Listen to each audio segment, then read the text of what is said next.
কেউ রিপন ভাই আপনি এখানে বলেছেন ঘটনাটা কি? আরে ভাই আরে কইলেন না হ ভাই আপনারই তো কইতাছি ভাই, কি করতেছেন ভাই বৈশা বৈশা? বাইরে লাগে পাথর করে দিতাছি বুঝছেন ওলা আইনে তো ওই হাসে আগে যুদ্ধ করছে তো অনেক হাতর হালাই দিছে বুঝছেন আপনি একটা ভাইরাল মানুষ হয়ে বা এই যে সেই আমাদের রিপন ভাইরাল ভাই, সেই রিপন ভাইরাল যারে মানে কি দেখার জন্য অনেক সময় অনেক ইউটিউব চ্যানেল থেকে ফেসবুক পেজের থেকে অনেক সময় তারে দেখার জন্য অনেক মানুষ ছুটে আসে, দৌড়ে আসে। এই সেই নোয়াখালী থেকে আগত আমাদের সেই রিপন ভাইরাল ভাই, এই যে এখন দেখেন রেল উপরে বৈশা আছে, উনি নাকি এখানে বইয়া বইয়া পাথর গুনতে আছে।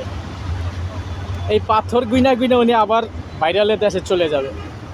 কেউ ভাই কবে যাবেন বাড়িতে আপনি?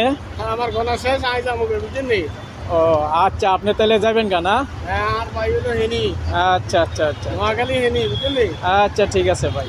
তা ভালো থাকেন, যে যেখানে আছেন সবাই সুস্থ নিরাপদে থাকবেন। আল্লাহ হাফেজ।